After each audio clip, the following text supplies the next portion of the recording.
Welcome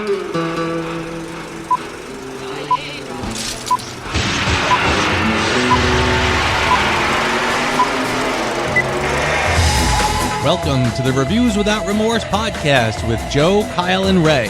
Be warned, the discussions in this podcast will contain detailed spoilers. Enter at your own risk and enjoy the show. My boys, Merry almost Christmas. How's everybody doing? Getting into the holiday spirit. How are you doing? Doing good. I can't believe we're already on top of Christmas. I mean, this is crazy, but man, you're not kidding. Yes, I tell you, yeah. this been too long. This time of year gets a little busy, and family obligations creep up, and we don't always get to discuss and analyze movies as much as we want to. So this is a good opportunity. That's very true. And I think our original plan was to do our same thing we did for Halloween, knock out our top 5, and then we each watch if we haven't already seen it, and life finds a way. We'll be doing that past New Year's. That's all right. I still have a little bit of PTSD from the Halloween movies. Holiday cheer is a nice salve. Very true. All right, guys, let's jump into it. We called him Mad Max because of his hair-trigger temper, which could be set off by something as innocuous as a ringing telephone. Who the fuck has the goddamn gall to call his house on a Tuesday night? God damn it! You're gonna miss it! Oh, please, tell me something I don't know. I wait all week for the fucking equalizer, and they have to fucking... Hello? So this was, I think everybody was stunned by this one, but we lost Rob Reiner, and this is still real fresh, and the news at this point is still kind of coming out. But wow, that was out of left field. And not, when the news first broke, I just assumed heart attack. He's an older guy, kind of a big dude. Mm-hmm. But the circumstances of this, which are still unfolding, so I don't know how deep we want to get into it. What an insane story. I mean, this is just getting crazier and crazier, and it's really, really spooky. It really is. It's almost like, who was it a couple months ago? Gene Hackman? Yeah. And his wife? It reminded me of that as well. Yeah, order conditions. It's just stuff you don't think that, the Hollywood types deal with, and rough. Yeah. And a terrific filmmaker. I mean, we have discussed several of his movies, either in full reviews or in some of our top lists. I know I've brought up Spinal Tap a bunch of times. You're on 10 here, all the way up, all the way up, all the way up. You're on 10 on your guitar. Where can you go from there? Where? I don't know. Nowhere, exactly. What we do is, if we need that extra push over the cliff, you know what we do? Put it up to 11. 11, exactly. One louder. Why don't you just make 10 louder and make 10 be the top number and make that a little louder? These go to 11. We did a full review of Princess Bride. We're all fans of Stand By Me. We're all fans of When Harry Met Sally. So this is a guy who really knew his craft and made some classic American films. Yeah. I totally, honestly, and I want to I'm going to show my age as I usually do on this podcast, but I want to go back to All in the Family. I mean, he was a guy. All in the Family for me was kind of the good old days when we could all sort of talk about politics and it wasn't the end of the world. Even when you're the crusty old man and you're bickering about politics it was a perfect. I mean, it's interesting because it's almost more true today than it was then. I would even venture to say, but it was, again, as much as the show kind of came across as being, people arguing and all the time, but it was still in a much better spirit than we do it today. And I kind of feel like, boy, do I kind of miss those days. There's some great clips with him and George Jefferson and all that good stuff. And again, Rob Reiner was a big part of that. Played that role perfectly, and kind of it's like extra ouch that kind of hurts that he's gone. Especially the circumstances of it. It's really terrible. Yeah, exactly. But to your point too, honestly, there's just so many incredible films that he has done. I think he's one of those directors that people kind of took it for granted. There was so many great things that he did. It was almost like, well, but he's that guy from that show and whatever. But no, he was a really gifted, talented guy. Absolutely. And I usually think of him, I associate his work with comedy.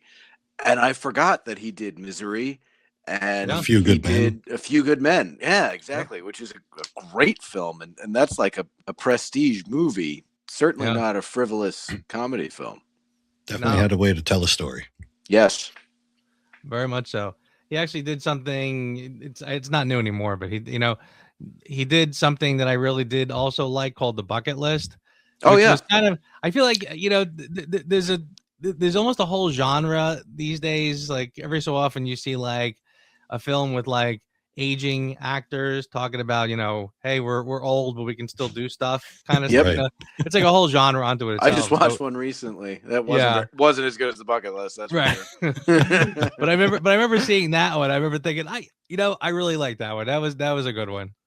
Yeah, that is a good one. I remember when that came out and how that was like the popular movie, and it was tugging at everybody's heartstrings, and it kind of made that phrase part of the popular lexicon. Such and such is on my bucket list. Right. To doing the bungee jump in Switzerland is on my bucket list. That became a phrase now that everybody uses because of that film. Yeah, definitely. Yeah. So yeah, he will definitely be missed, and honestly, it's a scary story, and I guess prayers and thoughts and prayers to him and his family. Indeed, we'll have to tackle another one of his films someday soon. Yes, great idea. Whose motorcycle is this? It's a chopper, baby. Whose chopper is this? Zed's. Who's Zed? Zed's dead, baby. Zed's dead. So Zed's dead, baby, and Kyle, Zed's dead. Hang on. There's a blackout. Can you turn that light back? So my wife just came out and turn that light back on. I'm sorry. Sarah loves making cameos. Little cameo. Kyle, Hey, tell me Sarah. about Zed, man.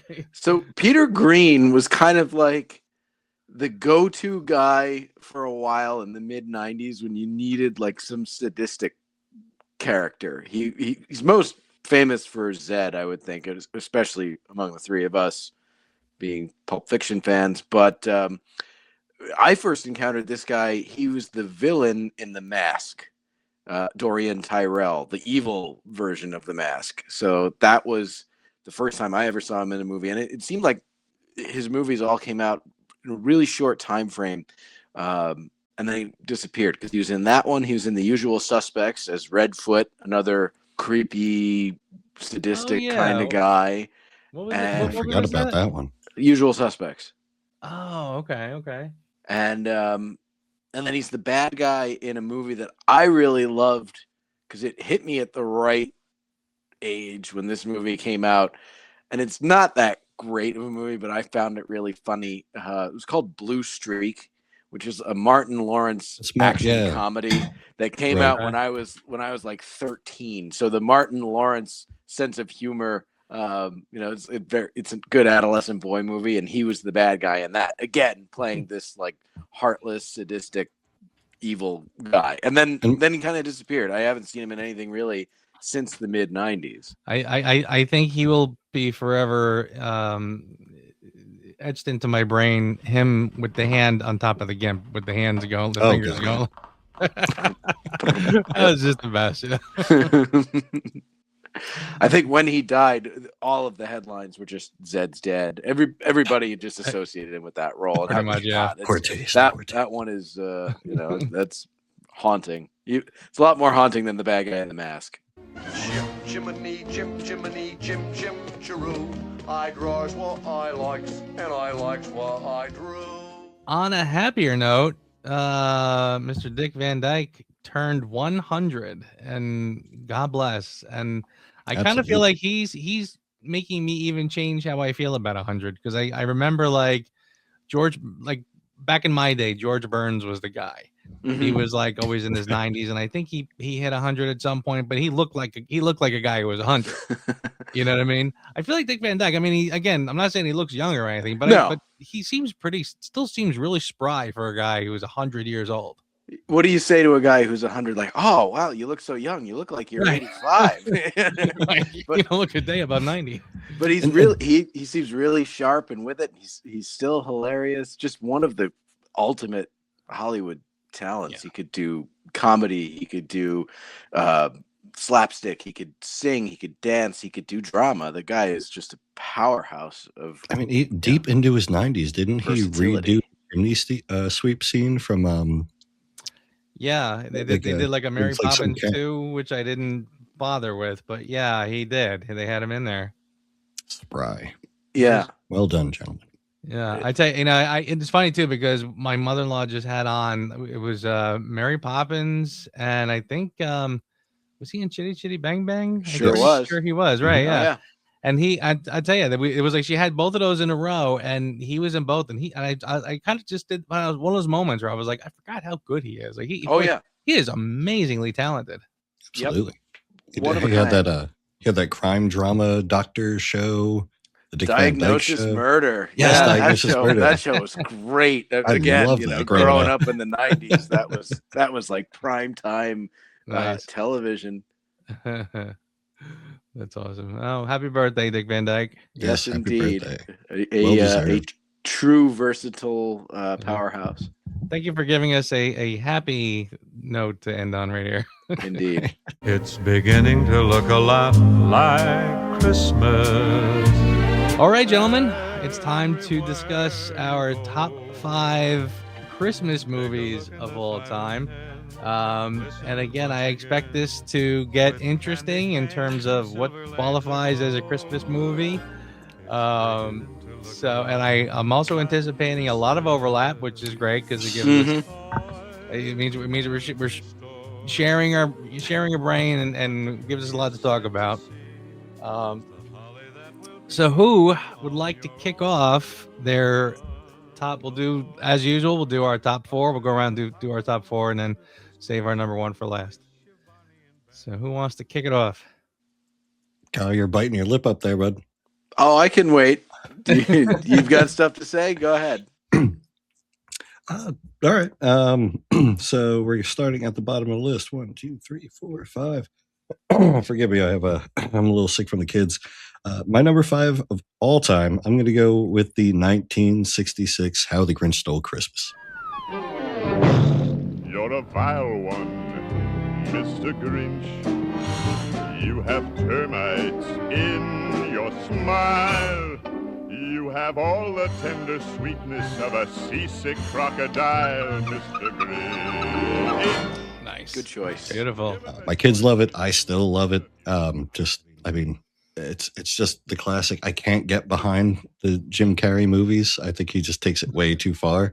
But just the original, the animation, the songs, everything about it. It's just a fantastic movie. Anybody can watch it. You don't have to worry about content behind it or any secret meanings or anything like that.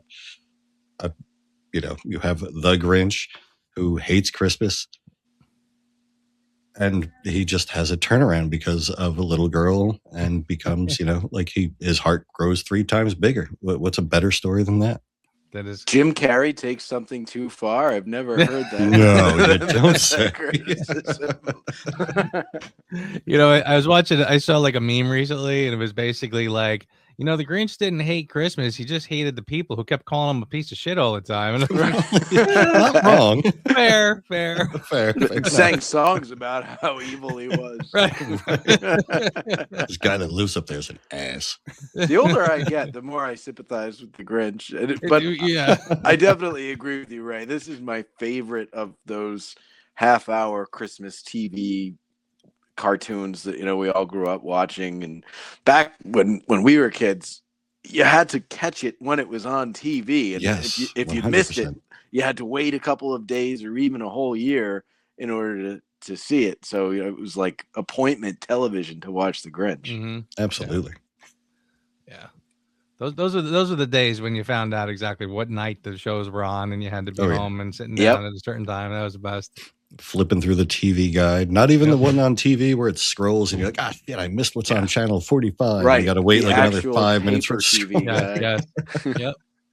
Or program the VCR, and then everybody has that tape somewhere with like the Grinch, the Frosty the Snowman, and Santa Claus is Coming to Town, all on the same tape. Oh yeah. All righty. All right. So my next one, the kids got me back into this. So I'm not as well versed, but I'm like, God damn, this was really, really good. The Muppets version of A Christmas Carol. That's scary stuff. Should we be worried about the kids in the audience? No, it's all right. This is culture. This is the movie to see, to share, to cherish with someone you love. Thank you for making me a part of this. Nice. It's pretty great. It is. It's fantastic. Rizzo is still my favorite Muppet, I think, next to Gonzo. But yeah, just a fun retelling of A Christmas Carol, but with Muppets. And I mean, Michael Caine, you can't go wrong with Michael Caine if he's going to be in it. Just a fun, family-friendly Christmas movie. Nice. I'm actually kind of shocked. I don't think I've ever actually seen it, to tell you the truth. I mean, I feel like I've seen snippets, but I don't know if I've ever actually sat and watched it. So I think you're kind of forcing me to really, I got to give this a shot. It's definitely worth your time. And the best thing about it is Michael Caine is playing it 100% straight as a line, Nice. as if all of the Muppets are actually actors, and it's Definitely perfect the way it plays off. It's really good. I'm a huge fan of like the original Muppet movie, the Great Muppet Caper, all of those. For some reason, I guess I was just the wrong age when this one came out, but yeah, I definitely will sit down and watch it. Well worth your time. Nice. The grandkids will love it. Oh, absolutely. Very cool. On the same note, and I'm kind of hesitant on this one because I had 4 others that I might have swapped out. In fact, I might just on the fly skip this one because I'm pretty sure it's going to make one or both of your lists. What do you think? Should I just go for it? I don't want to ruin anybody's list because go for it. Scrooged. I got into broadcasting because I like to give. Hey, that's my cab. Sometimes I found myself hurting from giving too much. Fire these people. But it's Christmas. Bah humbug. You are going to be visited by 3 ghosts. Expect the first one tomorrow at noon. God, tomorrow's bad for me, Lou. Oh, very nice. Cool. Once again, just another retelling of A Christmas Carol, but we've got Venkman playing the role, and it kind of reminds me of like American Psycho. It's that corporate greed kind of retelling, but in this version, it's happier, and it's A Christmas Carol, so he does come to his senses. He's not a nut job at the end. So I think I have a little bit of bias because of Ghostbusters, but still a fantastic movie, and the laughs are just all over the place. Every scene is just the way he's just such a smart ass, and that's why you gotta love him. Yeah. I Bill Murray. I was just gonna say, I totally agree. I think this was Bill Murray at his like just point, peak, right in the Ghostbusters years. I mean, this was right there, and he was just so on point with this one. Good pick. Yeah. I'm sure we're gonna get back to it. Yeah. So, spoiler alert. Right, so number 2, love it or hate it, it is or it isn't. My number 2 is Die Hard. A New York cop, John McClane, has come to see his wife. Instead, he's going to have to save her. Sit down. Within this skyscraper high above the city, 12 terrorists have declared war. They're about to be taught a lesson in the real use of power. Nice. Die Hard is a Christmas movie. John McClane. Absolutely, it is. When you break it down to its fundamentals, it really is. It's not just an action movie. It's about a man trying to get to his family on Christmas. We've seen that story told how many times? We just did Planes, Trains, and Automobiles. What's that about? A man trying to get back to his family for the holidays. Sure, there's terrorists, but that doesn't matter. That's just one more obstacle he has to overcome to get to his family for the holidays. Yeah. And it's on Christmas. Yeah, I'm with you 100%. Die Hard is an ultimate Christmas movie. Absolutely. Agree. And I know Bruce Willis did in an interview say, no, it's not a Christmas movie. It's a Bruce Willis movie. Mr. Willis, you're wrong. It's a Christmas movie. I will agree with you. I take issue with that. That is absolutely. And I'll tell you too, we'll talk about it more as we go forward, but I actually did wrestle with this and a couple others, in a similar situation, I suppose. And I said, like, are these Christmas movies? And some I said yes, some I said no. But this one, yes, I think this is absolutely a Christmas movie. He's going to a Christmas party to celebrate Christmas with his family. I mean, honestly, everything about it. I actually left it off my list. I was going to bring it up as an honorable mention because I knew somebody else was going to mention it. But I hold this movie in very high regard. When we did our top 10 movies of all time, I think this was my number 3. So it might have been 4. But either way, I mean, it's high on my list of favorite movies ever made. So certainly no criticism at all from me about including Die Hard on your Christmas movie list. I adore it. That doesn't even mention our group chat where, you randomly, we get a picture of you in a white wife beater holding a Beretta with your hair slicked. Yep. 100%.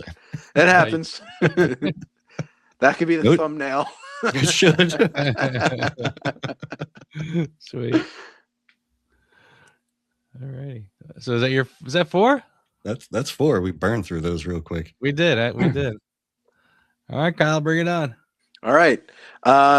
Number 5 is a more recent movie. In fact, it's only maybe at the most 3 years old, 2 or 3 years old. It's a movie called The Holdovers. Sir, I don't understand. That's glaringly apparent. I can't fail this class. Oh, don't sell yourself short, Mr. Coates. I truly believe that you can. Yeah. It's about a boarding school and the students who don't go home for Christmas and are forced to stay there at the school. And the teacher assigned to supervise them is this really curmudgeonly, misanthropic Scrooge type character, and the cook who's just lost her son in Vietnam. And it's a really poignant movie. Again, not to sound cliche, but it's one of those movies that teaches the true meaning of Christmas and how sometimes we find family in unexpected places, and that can often change our worldview and turn us into better people. So it's a really heartwarming film. Certainly fits the spirit of Christmas. So I'm a big fan of it. I think it is destined to become a modern Christmas classic once the world lives with it and watches it, over time. So definitely one of my faves. I have to check that one out. Yeah, I'd recommend it. I had kind of a wrestling match with that movie when I saw it. I kind of walked into that one expecting to love it, and then I was sort of like, I don't know if I love it. It was an interesting slice of life kind of movie, and it's not boring, and it's not. But I remember feeling like it was kind of all over the place. Where I felt like it, and it intentionally, I think it like leads you down a path this way, and then that one doesn't really go anywhere, and then it kind of leads you down a different path, and that one doesn't sort of go anywhere, and then you finally get to where you're headed. And I was like, so it's an interesting movie for me. I got to give that one another shot and see how it works. One of the things I really like about it is it's set in 1970 and it looks like a movie that was made in 1970, which is really cool. I mean, it was shot on film and the score is great. It just has that vintage look. It looks a lot like Animal House, but it's not that kind of comedy. It has comedic moments, but it's not a comedy movie. I would definitely check it out, Ray, if you haven't seen it. Oh, I definitely haven't. I definitely will, though. Good Christmas film. Sweet. Next one up is White Christmas.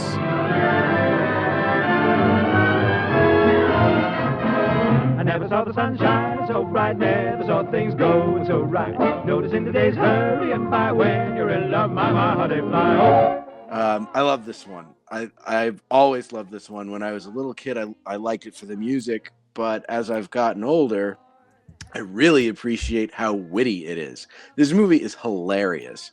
The wordplay between Bing Crosby and Danny Kaye, and the scene where they have to dress up and impersonate Rosemary Clooney and Vera Ellen and do their musical number in drag is just one of the funniest things you'll ever watch. Still, this movie's probably 70 years old, 80 years old. I mean, it is certainly not a new movie, but it holds up so well. The humor is universal, and it's nothing that you have to censor. You could show it to any audience at any time, and they would enjoy it. And it's not as what's the right word? Sweet and treacly as a lot of Christmas movies can be. There isn't like a big grand message that it's trying to make. It's just a good time. It's fun. And there are heartwarming moments in it, but it's not, none of it's going to make you gag at the sweetness, but it will make you laugh at how funny it is. And it's also got some great musical numbers. I'm going to confess, I don't think I've ever actually seen it. Really? Yeah, same. The wordplay is very, I would compare it, it's like Frasier type of humor where it's very like dialogue rich, and if the more you pay attention to it, the funnier it is. So if you like that type of humor, you'd probably get a kick out of this one. Nice. Yeah. I'll check it out. I'm actually surprised I've never seen it now that you brought it up, but so I'll definitely check it out. It's a fun musical too. Cool. Next one up, and it's hard to put these in any sort of order because I'm looking at my list. I'm like, well, that could move up, that could move down. Right. But I'm gonna go with "It's a Wonderful Life." Well, who are you? I told you, George, I'm your guardian angel. What is it you want, Barry? You want the moon? Just say the word and I'll throw a lasso around it and pull it down. Again, how do you go wrong with this one at Christmas time? It's just the classic Frank Capra film. I think when people close their eyes and think of a Christmas movie, this is usually the one that they think of first. And it wasn't always that way. This movie became a classic through a copyright error.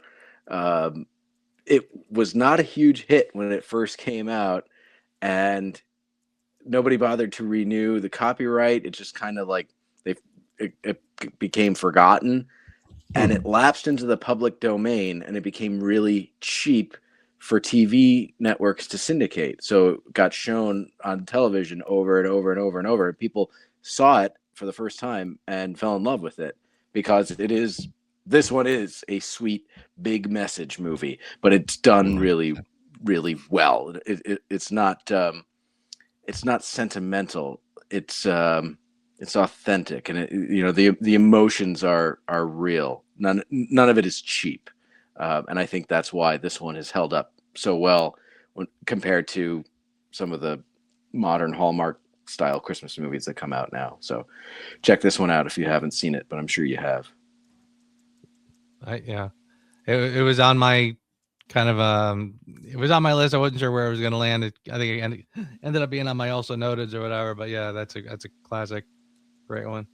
I was telling Joe before you jumped in, I'm not as well versed as you guys would be. I didn't think I would be as well versed as you guys would be with the classic Christmas film. So I honestly haven't watched it. If I have, it was when I was very young, and definitely have to give it a rewatch then.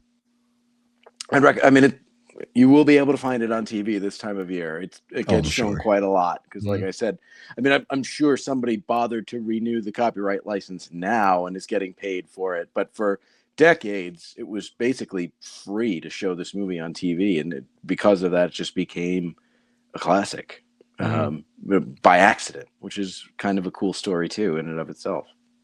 It's definitely one. Honestly, like one night when the kids go to bed, bottle of wine, your favorite beverage, and just chill out and watch it. It's a great Christmas classic. Yeah, I agree. Definitely on the list. that brings me to number 2, and quite frankly, could be my number 1 given my mood. You know, these things kind of go up and down, and how do you rank things like this? But I'm going with number 2 is Home Alone. 'Twas the night before Christmas, when all through the home, one boy would discover he'd been left all alone. I made my family disappear. Again, nice. Just iconic, classic, one of those movies that hit me at the right age, because I was probably 4 years old when this movie came out, and every kid wanted to be Kevin McAllister. It's funny, but it's also poignant. It does have that Christmas message in it, which keeps it makes it elevated from just being, you know, a slapstick comedy. This one actually has a lot more heart to it. We talked a lot about John Hughes in our last episode, and his fingerprints are all over this as the writer. You know, it's somebody trying to get home for Christmas, like we were just talking about with Die Hard. It's that classic story, but throw in some slapstick, throw in a caper. It's really just a all around well made 10 out of 10 film. So I got to go Home Alone. Absolutely. That was on my honorable mention list as well. And I remember like a friend of mine that lived like a block over had the Talk Boy, and I was like, oh yeah. That was a great There's so many little things from that movie. Like I mean, they not commercialized, but the products that were in that movie just made their way, and everybody wanted them. And that was one of the things. And one of those where the sequel is actually just as good. Home Alone 2, where he's lost in New York, is still a really good movie. And a lot of it is, you know, a retread of the first one, but still it doesn't cheapen it. It's still, you know, a solid film. Once they started getting into like, you know, different kids and made for TV stuff, forget all that. Sure. But Home Alone is just a classic, and Home Alone 2 just as good. Yeah. You know, that's one of those movies too. It's funny because I feel like I remember when I first saw it, and I kind of was sort of having you know, is this a Christmas movie? I mean, obviously it is. It's set at Christmas, but I remember feeling like, but it feels like it's a different thing. It's about a kid having fun, doing fun things, and it's a little off. But like as years go by, and I've kind of I look at it now, and I'm like, there is something about that movie that has almost more Christmas tone to it than some more traditional Christmas movies. I feel like every shot in that film lets you know this is Christmas time, and it feels like Christmas time. You know what I'm saying? It's a great one. And I don't know that the story would work at any other time, because a lot of the lessons that he learns are because it's Christmas, and because he goes to church, and because he opens his heart to the old man who's kind of scary, and you know, things like that. I don't know that in a movie set at another time of year if it would work the same. I think the audience buys it because it happens at Christmas, and Christmas is just that special time of year. It's the heart of the movie ultimately. Yeah, absolutely. Plus, I like Gus Smolinski, the polka king of the Midwest. There you go. Another road trip movie with John Candy. in the back of a moving van. Yep. That's right. Very cool. Nicely done. Definitely. All right, so I'll be honest with you. This was a hard one. This was like trying to nail Jell-O to a wall for me. I had so many things swimming around in my head that I like for different reasons, and I'm sitting there kind of going like, can I cheat and put a couple of these together and sort of form little ties here and there, whatever. So basically, there was a couple of classics. You mentioned one of them that I was sort of toying around with, and I said no, I won't go with those. I was gonna kick off my list and just say every Shane Black movie ever. But I kind of decided. So one of my cheats was, I said somebody's gonna say Die Hard, so I won't bother. And then I was sort of kind of wrestling with the whole, is Lethal Weapon a Christmas movie? And then I kind of ultimately went with, I don't think it is. I'll make the argument that I don't think that one is. I think Die Hard is very much so. Yeah. Lethal Weapon, I was like, I would have a hard time making the case. I kind of feel like other than the fact that it ends with him showing up at Roger's house for Christmas dinner, I frankly don't know how you make it. I mean, there's the scene with the Christmas trees and things like that. I'm like, Right. and then It's I a kind of went, stretch. yeah, it was a The little more of a message stretch. is not very Christmassy. I think if you set that movie at another time of year, the movie doesn't suffer. Die Hard Not at has all. to be on Christmas Eve. I Yeah, think honestly. maybe New Year's Eve it would work, but other than that, Yeah. Die Hard has to be one of those days. Lethal Weapon doesn't. Yeah. I also started to go off on a tangent about First Blood. And then I was like, that's when I was really starting to feel like, okay, now my argument's getting really, really weak. Because I feel like if other than just spotting some Christmas trees in the background and the office, like it's really hard to make that one a Christmas movie. So I decided to leave that one be. And I also, when we talked about our Thanksgivings and I went with my Charlie Browns, I mean, that's kind of there. And I was like, well, I can't not mention Charlie Brown this time. But I was like, yeah, but it's not a movie. So I was like, oh, maybe, but I said I can't not mention Charlie Brown because it's just such a great. I mean, I can't do. I mean, I honestly, my wife is so sick of hearing the Charlie Brown Christmas music every year. I just play that stuff round the clock. I mean, for me, like the music just begins and ends with the Charlie Brown music. So, all right. So my official, now that I've cheated my face off, my official number 5 is On Her Majesty's Secret Service. My name's Bond, James Bond. Oh, 007 times more exciting than your wildest dreams.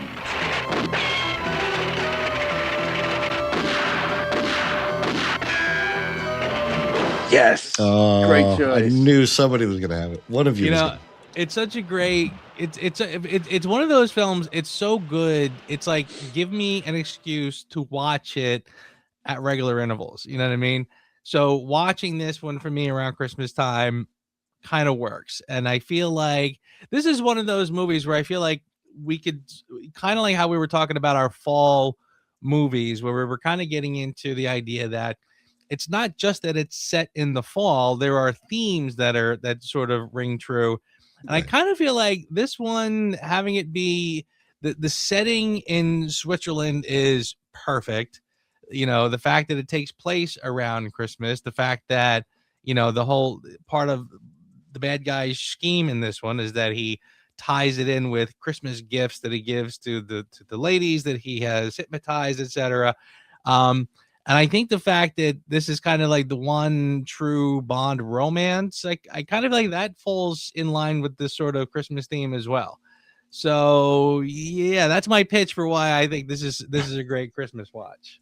No argument from me. It's my favorite Bond film, and it's high on my list of favorite films of all time. So definitely a Christmas classic in my house, without a doubt. Nice. Probably one of my bottom favorite Bond films, but I will give it to you that yes, I do agree. It is a Christmas film. We need to have a conversation. I think the plot does hinge. You've been on it trying being for Christmas. years. It's not going to change. That's just because George Lazenby hit on your wife once. That's true. That is very true. This is very true. And she was pregnant with my daughter, and he was still doing it. So. Not a lot of people can say that, Right. Not a lot of people can say George Lazenby actually hit on my wife. So I think actually quite a few people could say that. Well, oh my God, yeah, just from the Fair dinner enough. alone. Very true. It's a whole other story. So I think my number 4, I think this is going to be the one where I think I might actually win the prize of picking something that not everybody thinks of as a Christmas movie. And I'll bet you nobody's picked this one. Although with this group, I could be proven wrong, but my number 4 is Catch Me If You Can. I have a payroll check here I'd like to cash. I'm working part-time at the church now. Just tell me how much yours and I'll pay you back. $1.3 million. Ooh. Yeah. I buy it. I see it. It kind of hit me at some point because again, it's like, I think I saw this like in the spirit of full disclosure. It didn't hit me immediately as a Christmas movie, but I think I saw it on a list somewhere. and just as I'm going, how stupid is that? I went, oh, wait a second. Yeah. Like there's that whole running thing in the film that they keep talking over Christmas and connecting around Christmas time to the point where I think the climax of the film, I don't know if it's the actual climax, but when he actually gets arrested, it's on Christmas and it correct. It's like, oh yeah.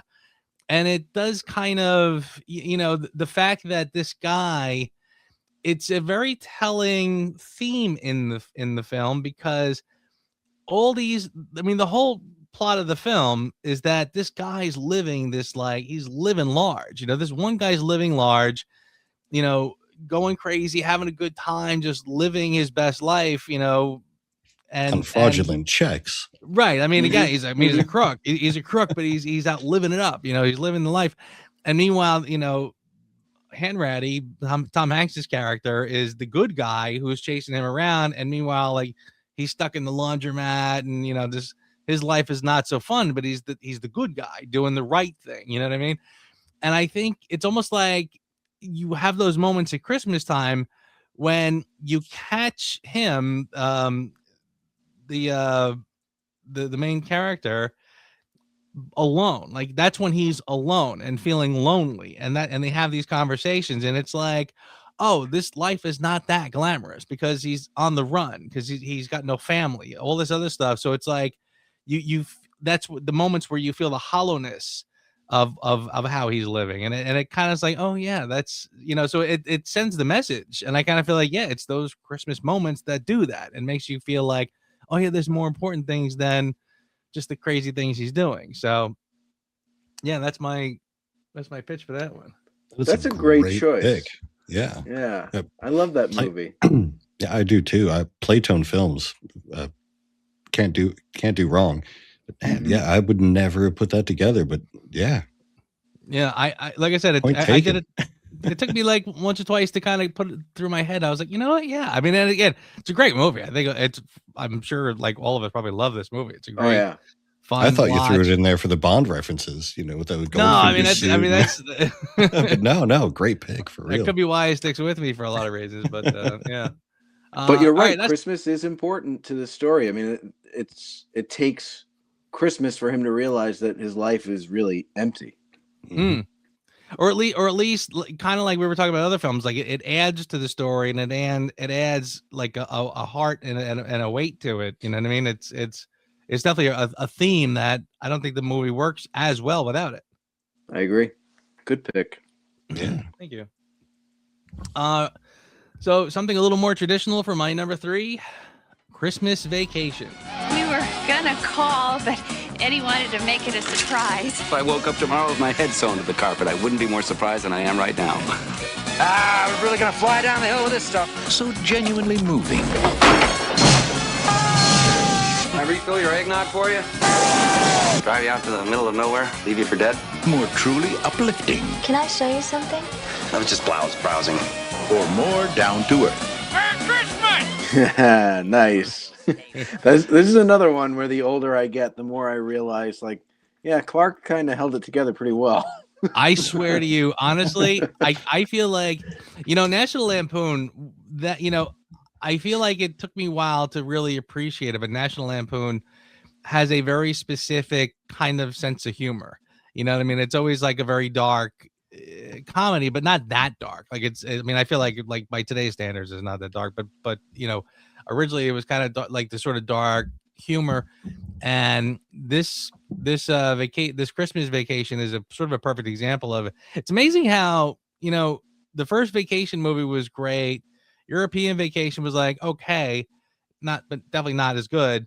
And then they kind of came out with the Christmas Vacation, which frankly, I think most people would probably sort of hold it head and shoulders about all of them. Probably like the best one, for different reasons. It's a different kind of movie. But so yeah, I mean, I'm right there with you, where I feel like the older I get, when I first saw it, I don't know if I even really appreciated it, but as I get older, oh boy, do I appreciate it now. Like it's like boy, do I get it. Oh, yeah. I think you have to watch this one in a vacuum, because if you watch Vacation and then European Vacation and then this, it does feel like it's in a completely different world. The tone is different. They don't go anywhere on Vacation. The messaging behind it is totally different, and it's a lot more family friendly, a lot more than the first two. So I think that gives it a much more Christmas time feeling as well. Yeah. I think the humor, I think is a lot more PG-13 than the first one for sure. Definitely. And yeah, you're right. I mean, tonally, it's very different. In fact, it's kind of funny. I mean, when you watch all the vacation movies, you're like, wait, so the kids were this old and this old and this old and this, so it's like, is there any kind of line that I'm following on this? So, it is a totally different movie, and I think it kind of stands on its own, very well. Yeah, definitely. Christmas actually made my honorable mentions as well. Honestly, it's because I actually had an experience from Christmas Vacation. We actually had the squirrel in the tree. I thought you were going to tell me you were pumping the sewer into the shitter's full drain. No, so here's Sarah's cameo. Oh, yeah, she's like, I forgot about that.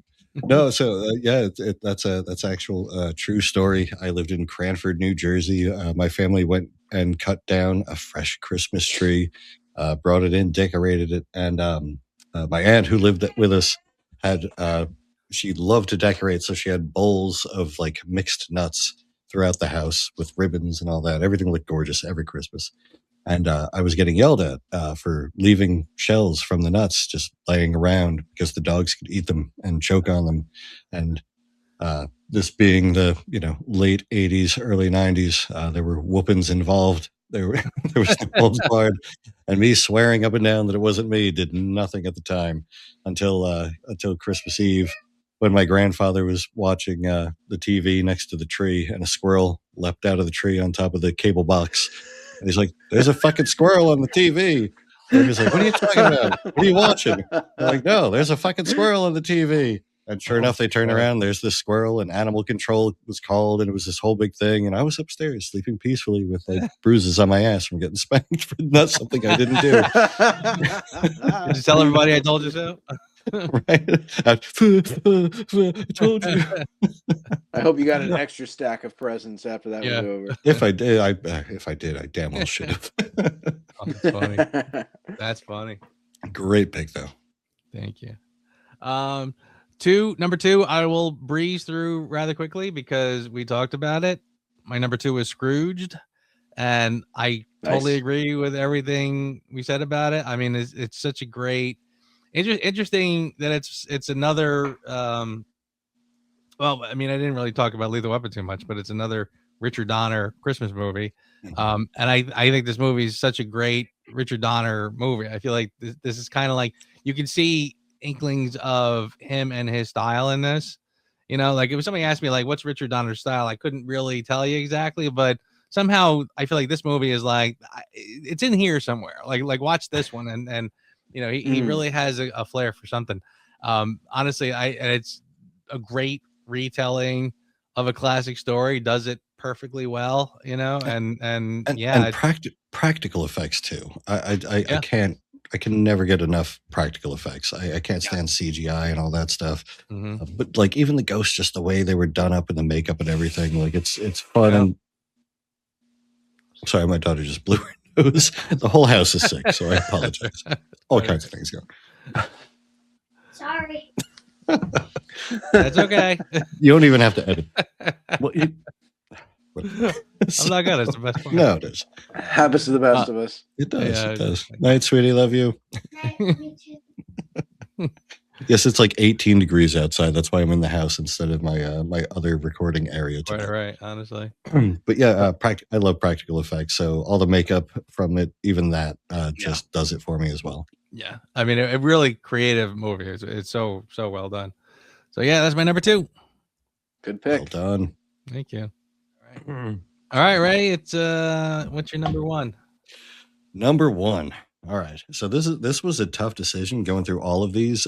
There were a lot of runner-ups. I know my wife Sarah would be remiss if I didn't mention The Ref, but that is not my number one. If you like No, it's not my number one. But it's definitely a movie worth checking out. No, my number one is the movie that is on for 24 hours every Christmas. Red Ryder BB gun and all. Yes. Nice. My number one is A Christmas Story. There it is. My house. How could I ever forget it? That star is crooked. Christmas was on its way. Ralphie, what would you like for Christmas? I want an official Red Ryder Carbine Action 2-inch range ball air rifle. No, shoot your eye out. Oh, no. It's probably what got me into firearms as a kid growing up. Shot BB guns as a kid. Just everything about this movie is charming to me. If somebody were to gift me a bunny suit onesie right now, bright pink, I would totally rock it with pride. From the leg lamp, the BB gun, everything about it. Chinese food on Christmas Eve. There's nothing I don't love about this movie.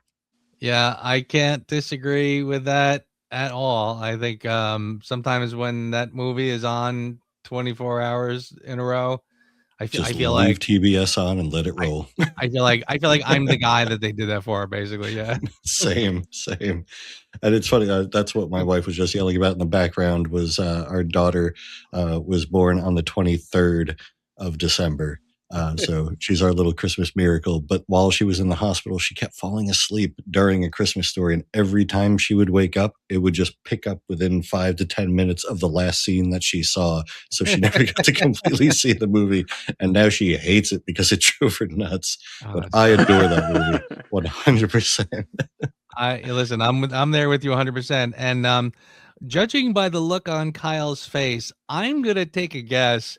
This might be a pretty interesting coincidence we have here tonight. Oh, okay. I too have A Christmas Story as my number one favorite Christmas movie of all time. And you're right. It was. I mean, it's still to this day on for 24 hours. TNT, TBS. You know, you can catch it on 2 different run times in case you missed a piece. You could switch to the other channel, and you wind up watching this movie like 4 times. The entire thing, but never once start to finish all the way through. But you still see all of it, and it still works. It's just such a slice of Americana. 100%. The thing that I really love about this movie is there's no Rudolph, there's no Frosty, there's no Santa Claus. Well, there is Santa Claus, but he's a drunk mall Santa Claus. It's very real. You know, it's a real family. There's no magic or anything. So the hero of the piece is Dad. It's just the father. And you think throughout the entire movie, oh, the father doesn't pay any attention to his kids. He's not listening. He never once acknowledges Ralphie's desire for a BB gun. Not once. For a reason. You think all he cares about is the furnace and the dogs. And then at the end of the movie, who turns out to be the hero who buys him the BB gun?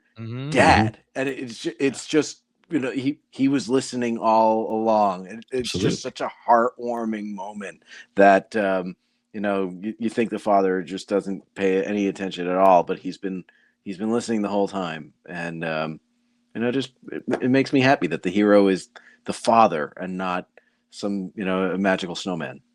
Absolutely. And it's, to your point too, like just a classic piece of America. It's the tale of every family. Like you have the dad that's just beaten down and, you know, downtrodden, like working his ass out, trying to do everything, and everything goes wrong. And when it happens, yelling at him for not holding the flashlight right. Or, you know, well, in this case, the lug nuts. But with Wyatt, we were doing something. I'm like, hold the no, over here. That classic dad with the flashlight, hold it here type thing.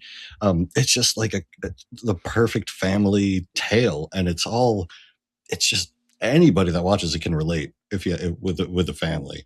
And like to your point with the dad being the hero and everything, yeah, absolutely. But also you can see it from Ralphie's perspective too. Like crap, the aunt sent the socks again, or the aunt sent this weird, whoever it is, the grandmother, the aunt, you always get that one gift. You're like, oh no, I really got to put this on. Like everything about it, we've all been through growing up.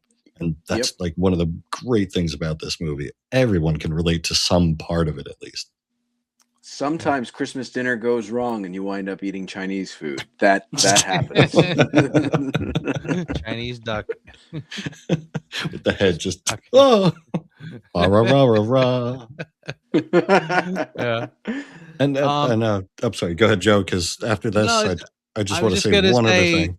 I was just going to say that I screenshotted my list so I can show it later, just so people know I'm not full of crap when I say all three of us put A Christmas Story on the top of our list. I'm not surprised. That's amazing. Honestly, I know it's funny too. 'Cause, I mean, honestly, we got up, we did all our fours, and I was like, wow, nobody mentioned that one yet. Are we all gonna? And sure enough, nice. Oh, and I even mentioned like before, like weeks ago when we were planning all this, I'm like, should we like talk about it beforehand so we're not going to like cross paths? But that's just amazing. I honestly, I kind of love when we cross paths like that. I mean, I think it's great. Even the title of the movie is just A Christmas Story. It could be anybody's Christmas story. Yep. I love that too. It's just there's nothing that can't relate to any family in this. Yeah, it is kind of amazing when you watch it today, like just how unique this movie is too. I mean, it's it's not the first movie to be set 30 years in the past or anything, but there really is like a very incredibly unique quality of this film. It's not mimicking anything else as far as I can tell. It's and I think nothing else to this day really compares with it. I mean, it is just a series of, I mean, it's one of those movies where, like you said earlier, like when it's on just on a loop for 24 hours, you click it on and it doesn't matter what part it's at. It opens at a good part and you're like, oh, it's that part. And you just keep on watching it. And it's one of those, honestly, then like it'll be on like 2 or 3 times, you're not even paying attention to it. Then finally you watch it to the end and then it loops over and you're like, oh yeah, that's right. That's how this starts. You know what I mean? Right. Then you catch it from the beginning again. I mean, it is such a great movie. And it's just one of those, I love how I feel like this movie is the story is one of those, like when he talks about like being a kid, it's always like, this is, kids have to deal with this and kids have to do that. And every kid knows this. And this is just the like part of being a kid. You kids do that. Like every time he says that, I feel like that is kind of how it was like when you were young. Like you kind of did live in this world, but you were very aware that you were a kid. I kind of feel like that was sort of how it was in a lot of ways. So yeah, I mean, I feel like more than anything else, I can't think of a film that quite does it as well, where it does kind of pull you back to when you were that age. And these were the things you focused on. I mean, honestly, like when you were a kid like that, the thing you got for Christmas was like the biggest deal in the world. Like you sat there for weeks beforehand. Like I got to get this thing for Christmas, and it was like, it was like the biggest deal in your world, So, I mean, I love that it does. For the time you're watching it, I do feel like it transports you back to a much more innocent time. And I don't think a lot of movies can do that. And I feel like the film is kind of underrated in that respect. The only two I can compare it to are like a Stand By Me, probably because of the kids and the narrative, which is still an amazing, amazing movie, but it still doesn't like hit home the way that one does. And second to that, maybe Sandlot, because I grew up playing baseball and stuff, and it's similar with the narrative and the kids and all. But this one does have it just a little bit different, just does it right. I mean, it's just a good time. I mean, I can't tell you, like, between like yelling at the dogs, like the neighbor's dogs, like everything in this movie, there's something just so relatable. Like I knew somebody that had a story like that, or I experienced it myself. Just absolutely, like hands down, just big impact. Great film. And I can't believe all of us had the same one. I can believe it, because I think that this is like the classic story of a little boy, and we were all at one point in our lives little boys, and we Mhm. we had that one Christmas present that we wanted, and we kept asking for it, and yeah, we heard you, or nothing at all. And then when you did finally get it, it was the greatest feeling in the world. I mean, It was a magical moment. It was certainly a magical moment. But even from the little things, like I mean, I remember sending in UPC codes or whatever from boxes of cereal to get like a Kellogg's Yep. thing. Oh, yeah. Just like he did Oh, yeah. Ovaltine. Like, Yeah, yeah. I mean, A crummy Yeah, totally. commercial? Son of a bitch. don't forget to drink your Ovaltine. Yeah. I will say, I mean, honestly, I am kind of shocked that all three of us picked this, because I'm saying to myself, like, they're usually like our, MO is usually like two of us are on the same page, but the third guy is like, yeah, not so much. You know what I mean? Like, there's usually one of us. They're like, yeah, it didn't grab me as much as it grabbed you guys, etc. But it's just the fact that we all were just like zeroed in number one. You know what I mean? Not just that we all had it on our list. It was number one. And the rest of our list, there were no repeats. Yeah, which is surprised also me. I mean, I think I had Ray and I had Scrooged. I think that's Oh, yeah, I that was think we it. were pretty. It was pretty. Yeah, I think it was pretty random, honestly. So what I wanted to say before, Joe, there's an unofficial sequel to A Christmas Story that has nothing to do with Christmas at all. It's about like spinning tops, and has its own thing, but it's very much the same vibes. But have you guys seen the actual sequel to A Christmas Story where Ralphie's grown up? Yes, it's only like a year or two old, right? Like, it's fairly recent. Within 4 years, yeah. Yeah, it's funny. I think they actually tried a couple times to try to do. I think there's like another sequel. Like, I think if you bought like one of the DVDs, maybe like 10 years ago, I think there might have been like even a set where they had that kind of like unofficial sequel, but I think all the actors were different, and it was supposed to be Christmas Story, but it was different people, and it's called like but the yeah, Summer Story or something. Yeah, it was something like that. Yeah. Yeah, there's a couple. I feel like there's a YouTube video someplace talking about all of the kind of things that they try to get off the ground, or the sequels that just weren't quite right. I think there was a full blown other movie that Gene Shepard storied, I think, but it just kind of never had anywhere near the popularity. There was also kind of a sequel that didn't quite hit, different actors, but then there was something they did in the last 2 or 3 years that brought back all the original. I think it was all except the mom. Mom's still alive too. Kind of interesting that she didn't do it. It was Julie Haggerty ended up being the mom, because the dad dad passed away, and that was part of the story. Yeah, it's actually really, really good. Yeah, I do recommend it. If you're a fan of the original film, it's definitely worth checking out. However many years later, it brings back all the cast and surprises you. Has the same underlying like love of the holidays, but kind of has to dive deep, because you're no longer just talking about like the story about a kid getting the gift that he wants. It's more about family, and it's a fantastic movie. Not as good as the original, but definitely worth checking out, especially if you love the film. I gotta watch it again. I did like it when I saw it. I don't think I liked it as much as you did. I kind of felt like it was kind of like the Axel F of the Christmas Story. It had the same. It was like it was homage. But I mean, I liked Axel F. I mean, I'm saying that as a good thing. Like I thought that was. It's definitely an homage. Nice tribute. Yeah. I agree with you. It's definitely worth checking out.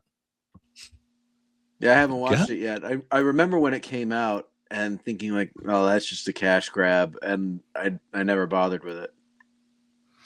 I remember thinking too, I wish they did this just a couple of years earlier, because I remember I feel like I've seen the kid Peter Billingsley, who plays Ralphie. He's one of those guys who, like, he really looked young, and it was a nice looking guy, like, no matter how old he got. And I felt like he was just starting to look old by the time they did this. So I remember feeling like, if you guys just like 5 years earlier, you could have got it at just the right time.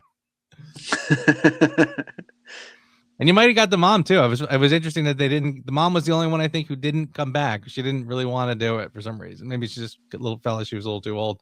but they got Julie Haggerty, you know, to do it. Who's like she was from Airplane and a couple of those movies.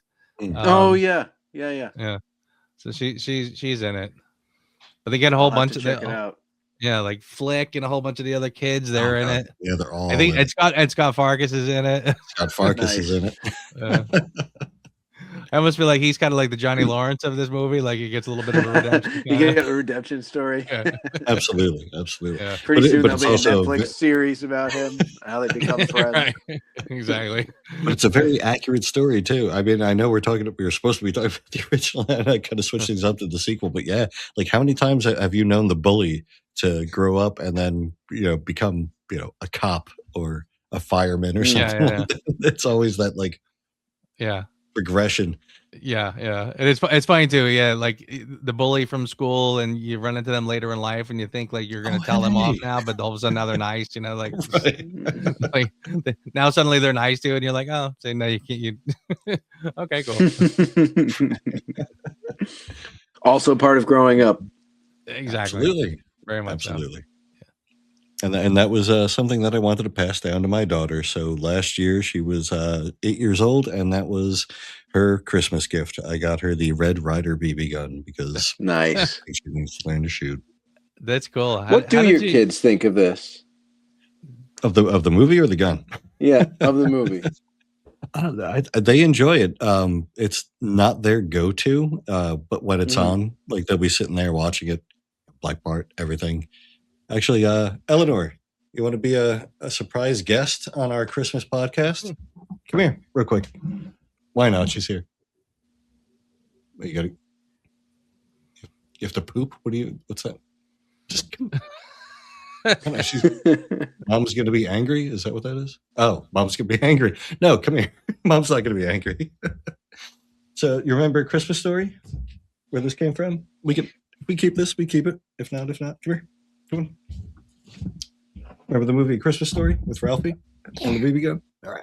Hey, Ellie. Ladies and gentlemen, my daughter. Hi, Ellie. Hi, Ellie. Do you So like Ellie, the what- Christmas Story? What? The Do movie, you like the the movie A Christmas Story? Oh, yeah. Yeah. What do you like about it? I just do. Okay. Do you have any Solid favorite answer. Any favorite people in it or favorite funniest parts? I don't know what's being said. I do not know. Okay. But the whole thing is really good, Do right? you have fun shooting the BB gun from the movie? Yeah. Yeah. Nice. It's a Is good that a movie good to teacher? watch with your dad. Is that a good teacher for shooting? Okay. You can tell me yes or no. Do you like Dad's mustache? You have to speak. They can't see you nodding. Do you really like Dad's mustache, or are you being nice? Meh. Meh. That's an honest answer. Ho ho! Holy cow! It's late. You need to go to bed. See you, Ellie. Night. Love you. Love you too. All right. Cool. Would you guys brainwash my daughter with? Yeah. Now that we've corrupted your firstborn. Yeah. I asked her. I said, "Okay, tell me the truth. Do you like Daddy's mustache?" I can tell you one thing: Sarah does not. Do you want that caterpillar off your face? Oh God, yeah. It's beginning to look a lot like Christmas. All right, gentlemen. I think that is our top Christmas movies, and I think that was a pretty good list. I thought I'm surprised how many. I'm surprised that we all had the same favorite number one, but I'm also surprised that the rest of the list was pretty out there. Like, I mean, we had all different things. Yeah. M. Night Shyamalan Ding Dong plot twist. We all had the same number one. That just blew me away. I was not expecting that, honestly. To be honest with you, it didn't really surprise me that much because we all kind of have that same background growing up. You know, we kind of have the same values and a lot of similar tastes. So, it did not shock me. I'm not stunned, and honestly, like I said, by the time we got our first four knocked out, and I was like, I don't think anybody said this yet. So, and then honestly, Kyle, I want to play poker with you sometime because you have no poker face whatsoever. When Ray was talking, I just looked over and you just had this like look on your face. I was like, oh, Kyle's got this one too. Until you mentioned it, I looked up and his face was as bright as his sweater or his jumper. I was like, oh man, there's no way.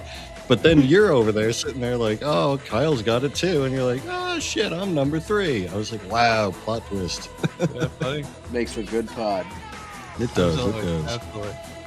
All right. So with that, I'll try to get this one in the editing bay quickly and get it ready for, in time for Christmas. So, guys, Merry Christmas. And Merry Christmas. Have a wonderful Christmas. I hope everybody's family has a great Christmas. And, I'll probably see you back here in the new year. Sounds good. See you next time. Absolutely. Merry Christmas. Happy holidays. We'll see you next time. Thanks for listening to the Reviews Without Remorse podcast with Joe, Kyle, and Ray. Join us here every Thursday for a new episode. You can also find our episodes on our YouTube channel. Check the link in the description. All clips in this podcast are for commentary and critique and are considered fair use. No copyright infringement is intended. Remember what you have learned this night, Ebenezer Scrooge? It's Christmas morning. Oh, thank God. It's not too late to share what I've learned. Ghosts are real, guys. I just got visited by three son of a bitchin' ghosts. Is everyone hearing me? Some of them show you the past, and they're not bad people. And some of them show you the present, and they're like a friend that's died. But I implore you, don't get cocky, because there are also future ghosts. And me, I hope you won't miss your balls when they climb up into your body when you see these sons of bitches. Ghosts!